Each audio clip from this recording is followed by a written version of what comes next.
हरियाणा और उत्तर प्रदेश के किसानों के बीच यमुना की सीमा को लेकर लंबे समय से चल रहा विवाद आज उस वक्त खूनी संघर्ष में बदल गया जब सीमा विवाद को निपटाने के लिए दोनों तरफ के अधिकारी हरियाणा के गांव जाजल में इकट्ठा होकर बैठक कर रहे थे। बैठक के बीच गांव जाजल और यूपी के किसानों के बीच तू मैं शुरू हो गई और देखते ही देखते तू मैं खूनी संघर्ष में बदल गया। इस दौरान दोनों ओर से लाठी डंडे और जमकर पत्थरबाजी हुई, जिसमें 10 से 12 किसान गंभीर रूप से घायल हुए, जिन्हें सोनीपत के सामान्य अस्पताल में भर्ती कराया गया।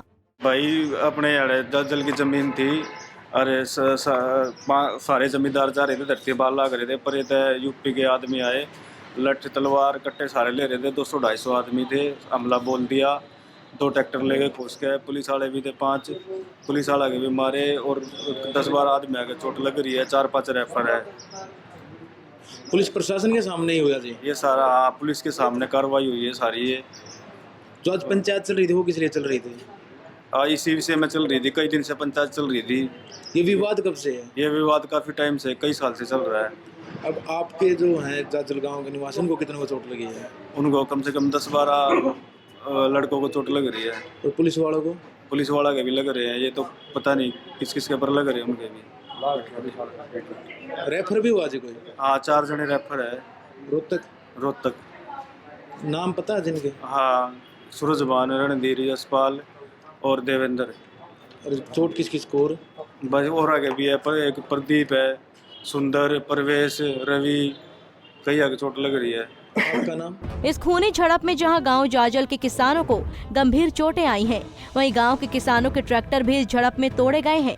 झगड़े की तस्वीरें सोशल मीडिया पर वायरल हो रही है, जिसके बाद दोनों प्रदेशों के किसानों के बीच काफी तनाव देखने को मिल रहा है।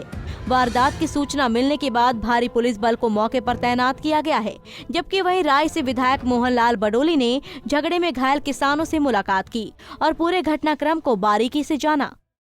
ये जो हरियाणा प्रदेश के यमुना नदी के साथ लगते हुआ गांव है जाजल, और उधर जो उत्तर प्रदेश का गांव है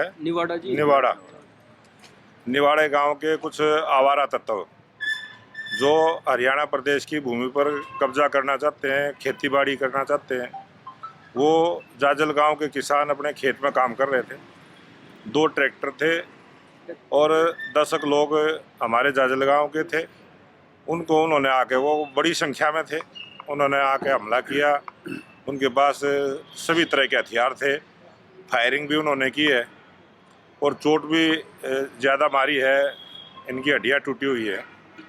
और ये विवाद जब भी फसल बोने का समय आता है उस समय होता है, फिर जब कटाई का समय आता है वो ज़बरदस्ती उस फसल को काट के ले जाते हैं, तब भी ये ऐसा होता है। ये कई बार ऐसा हो चुका है। अब की बार सख्ताई के साथ आज प्रशासन के अधिकारियों से भी मेरी बात हुई है और SHO वहाँ गया हुआ है मौके पे।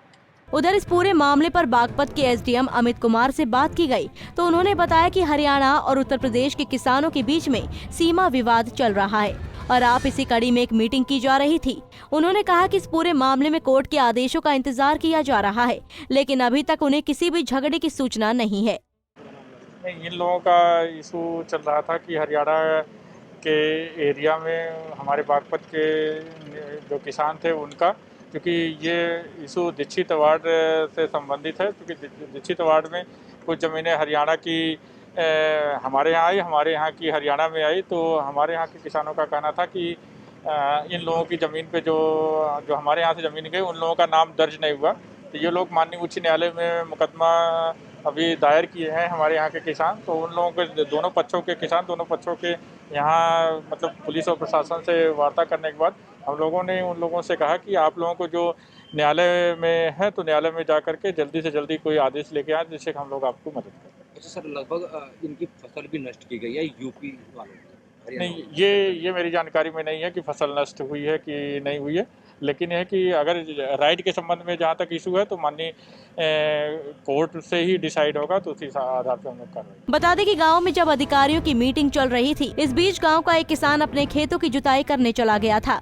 तभी उत्तर प्रदेश के किसानों ने उस पर हमला बोल दिया, जिसके बाद दोनों प्रदेशों के किसानों ने एक दूसरे पर जमकर लाठी डंडे चलाए। हालांकि दोनों प्रदेशों के अधिकारी अब इस पूरे मामले में सख्ती के मूड में दिखाई दे रहे हैं और उनका कहना है कि अब इस विवाद को हर कीमत पर सुलझा लिया जाएगा। सोनीपत से पवन राठी, पंजाब केसरी टीवी।